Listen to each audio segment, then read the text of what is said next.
नमस्कार दोस्तों, स्वागत करता हूं आपका एक नई वीडियो के साथ। अगर आप टाटा स्टील में इन्वेस्ट कर चुके हैं तो ये खबर आपके लिए है। और इसी के साथ अगर आप लोगों का इसके अंदर इंटरेस्ट है और अभी तक आपने इसे नहीं लिया तो भी इस वीडियो को डिटेल में देख लेना, क्योंकि आपके लिए भी कुछ अच्छा बताने वाला हूं।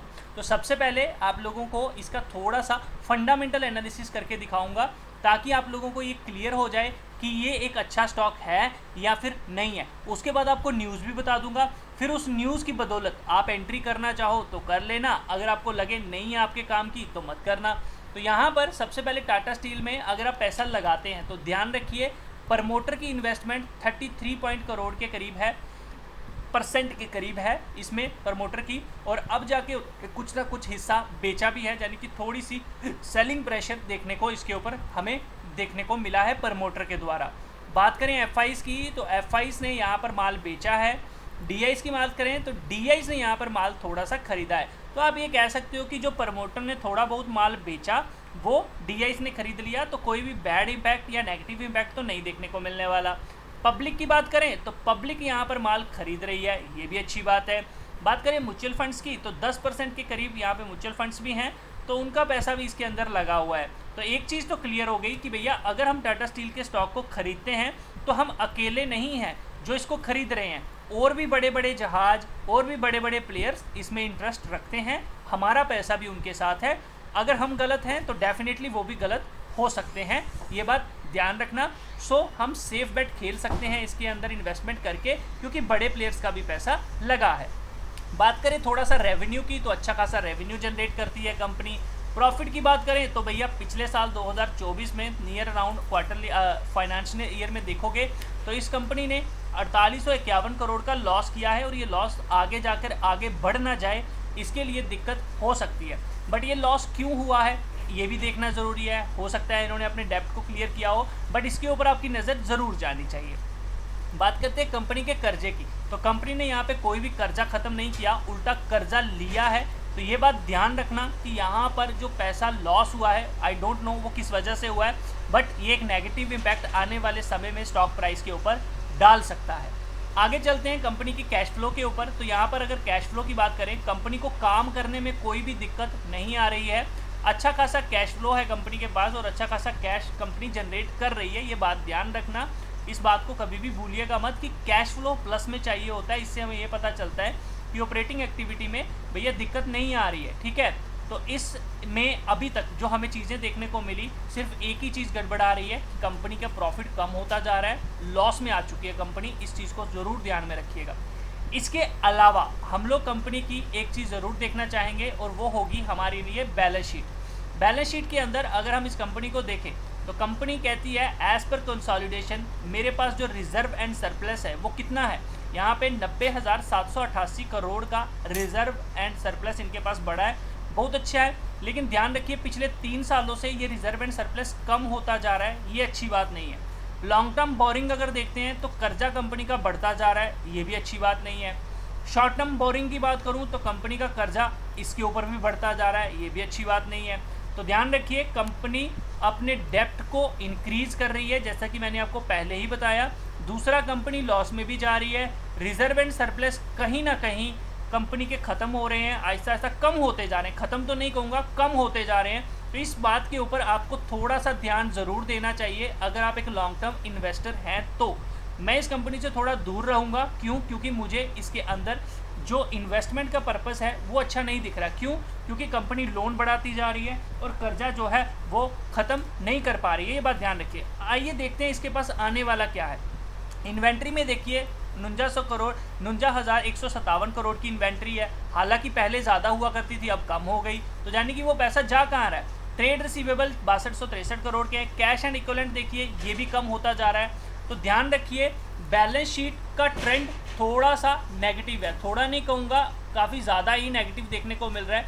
तो अगर आप टाटा स्टील में इन्वेस्ट करना चाहते हैं तो आपको इन बातों पे ध्यान रखना चाहिए कि कंपनी का डेब्ट बढ़ता जा रहा है, कर्जा, कंपनी का रिजर्व एंड सरप्लस कम होता जा रहा है, बैड थिंग, कंपनी का प्रॉफिट लॉस में कन्वर्ट हो चुका है, बैड थिंग। ये काफ़ी सारी चीज़ें हैं जो कहीं ना कहीं इसके अंदर एक नेगेटिव इम्पैक्ट देखने को हमें इसके अंदर मिल रहा है। तो बैलेंस शीट के हिसाब से कोई भी चीज़ अच्छी नहीं देखने को मिली है। अभी तक जो हमने एनालिसिस किया उसके अंदर सिर्फ और सिर्फ हमें प्रमोटर होल्डिंग और FIs DIs देखने को मिले हैं जो बैठे हुए हैं।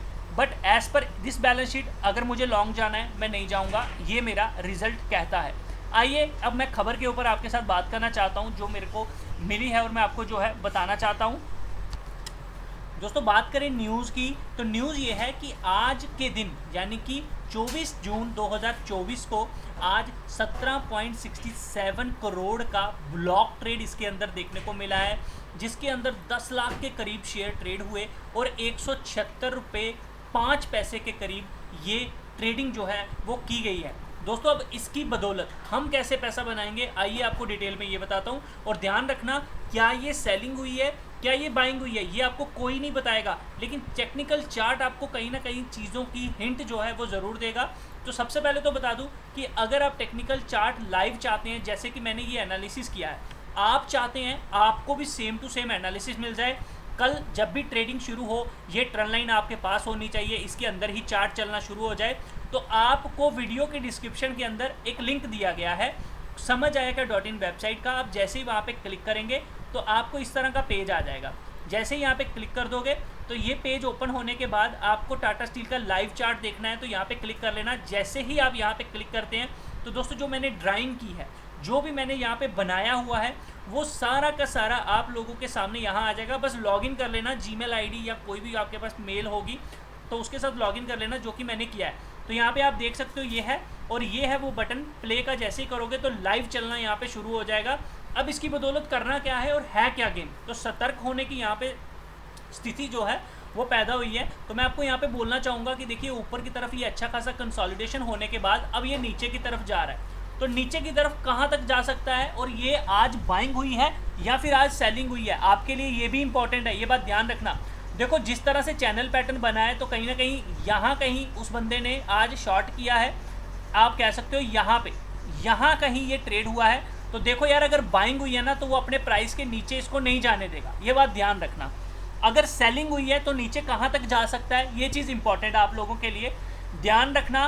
काफ़ी सारे लोगों को यहाँ पर ये ब्रेकआउट दिख रहा होगा और काफ़ी सारे लोगों ने ट्रेड इसके बेसिस पे बनाया हुआ है। मेरे हिसाब से एज पर माई एनालिसिस अगर ये नीचे की तरफ जाता है तो 165 का एरिया बहुत अच्छा है, यहाँ से ये रिवर्स करने की कोशिश कर सकता है और इसमें हम स्टॉप लॉस 162 का डाल सकते हैं, ये बात ध्यान रखना।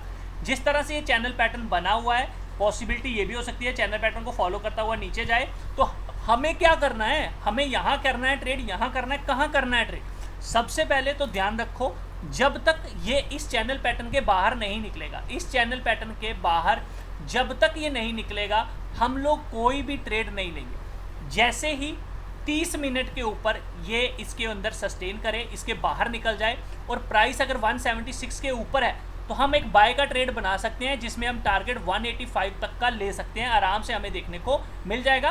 पहला टारगेट आप 181 का ले लीजिए, दूसरा 185 का। अदरवाइज अगर ये नीचे की तरफ जा रहा है तो भैया जो सेलर हैं, पुट बाय करना चाहते हैं हेज करके, वैसे तो मैं किसी को सेलिंग की राय नहीं दूंगा क्योंकि फंडामेंटली अच्छी कंपनी है। हाँ शॉर्ट टर्म के लिए हो सकता है डाउन ट्रेंड दिखा दे, लेकिन मैं किसी को भी नहीं बोलूँगा कि आप सेल करो। लेकिन फिर भी अगर आपका सेटअप है, आपको अच्छा ट्रेड कर सकते हो, आपका माइंडसेट अच्छा है, आपको लॉस से डर नहीं लगता, आप कैलकुलेट करके चलते हो लॉस, तो फिर मैं बोलना चाहूँगा आप नीचे की तरफ 165 का एक टारगेट लेके चलिए। आई बिलीव दैट ये जो कंसोलिडेशन हुई है, कहीं ना कहीं ये जो बायर के एसएल पड़े हुए हैं यहाँ पर, ये उसको हिट करने की तरफ जाएगा। और यहाँ तक क्यों आएगा, क्योंकि सही बाइंग इस कैंडल में हुई है, ये बात ध्यान रखना। ये सिर्फ दिखाया गया था यहाँ पे ब्रेकआउट, बट ये नीचे की तरफ 165 तक आ सकता है। तो ध्यान रखना, हम लोग बाइंग 168 से शुरू करेंगे और 165 तक बाइंग करेंगे। स्टॉप लॉस 162 का लगा के रखेंगे, ऊपर की तरफ हम दोबारा टारगेट 176 का। ध्यान रखना, इस चैनल पैटर्न को तोड़ता है तो 185 के टारगेट, नीचे की तरफ हम 165 के पास बाइंग करना पसंद करेंगे, टारगेट 176 का, क्योंकि ब्लॉक ट्रेड हुआ है, वो इंपॉर्टेंट लेवल होगा, तो वहाँ तक ये जाने की फिर से कोशिश कर सकता है। लेकिन ध्यान रखना 162 के नीचे निकला, 1-2 घंटा ट्रेड किया तो यहाँ पे बड़ा फॉल आने के चांसेस रहेंगे। जो लोग लॉन्ग टर्म के लिए इसे लेके बैठे हुए हैं, अच्छी बात है भैया, 5-6 साल के लिए आपको पैसा दे जाएगा, बट शॉर्ट टर्म में हो सकता है कहीं ना कहीं ये जो एक कंसोलिडेशन हुई है इसके बेसिस पे ये नीचे भी जा सकता है। दूसरी चीज़ मैं आपको ऑप्शन चेन के बेसिस पे बताना चाहूँगा, अगले महीने की अगर आप ऑप्शन चेन देखते हैं तो कहीं ना कहीं आपको ये देखने को मिलेगा कि इसके अंदर जो सबसे हाईएस्ट पुट राइटिंग हुई है, कॉल राइटिंग हुई है, वो कहाँ हुई है नेक्स्ट मंथ में। अगर आप ध्यान से देखोगे तो आपको दिखेगा 181 के करीब यहाँ, सॉरी, आपको 186 के करीब दिखेगा, सबसे ज़्यादा कॉल रेटिंग हुई है। तो यानी कि 185 के ऊपर जाना बड़ा मुश्किल रहेगा इसके लिए। उसके ऊपर निकलता है तो एक बड़ा आपको तेज़ी देखने को मिलेगी। वहीं दूसरी तरफ अगर आप पुट साइड चलते हो तो नीचे की तरफ आपको दिखेगा 176 के पास अच्छा खासा पुट राइट हुआ पड़ा है, ठीक है। इसके अलावा 166 के करीब पुट राइट हुआ पड़ा है। तो मैंने आपको टेक्निकल चार्ट पे भी यही चीज़ बोली है कि लेवल आपके लिए यही इंपॉर्टेंट है 166 का। तो टेक्निकल चार्ट भी आपको यही बोल रहा है और एनालिसिस कॉल साइड का भी आपको यही बोल रहा है। तो ध्यान रखना, ऊपर की साइड आप 185 से ज़्यादा बड़ा टारगेट मत लेना। अगर ब्रेकआउट आता है तो हम 176 का ही एक छोटा सा स्टॉप लॉस लेंगे, इससे बड़ा स्टॉप लॉस नहीं लेना है इसके अंदर, क्योंकि अगर इस ट्रेड में बाइंग हुई है वो अपने प्राइस के नीचे नहीं जाने देंगे। ये बात ध्यान रखना, ब्रेकआउट पे ही ट्रेड लेना, ऐसे ट्रेड मत लेना। जो लोग लॉन्ग टर्म के लिए हैं थोड़ा सा वेट कर लो, नीचे की तरफ मिले 165 162 वहाँ लीजिए। अदरवाइज भैया नीचे की तरफ 148 पे अच्छा लेवल रहेगा, वहाँ मिल जाए तो अच्छी बात है। फिलहाल के लिए तो मैं बोलूँगा कि आप अवॉइड करें, क्योंकि कहीं ना कहीं ऊपर से नीचे आपको एक कंसोलिडेशन देखने को मिल सकती है 162 से 185, 185 से 162, यही एक रेंज इसके अंदर रहने वाली है। वीडियो अच्छा लगा लाइक ज़रूर करना, इसी तरह के और वीडियोस पाने के लिए चैनल को सब्सक्राइब करना, बेल आइकन के साथ। ट्रेड लेने से पहले एक बार अपने फाइनेंशियल एडवाइजर से ज़रूर पूछना, क्योंकि रिस्क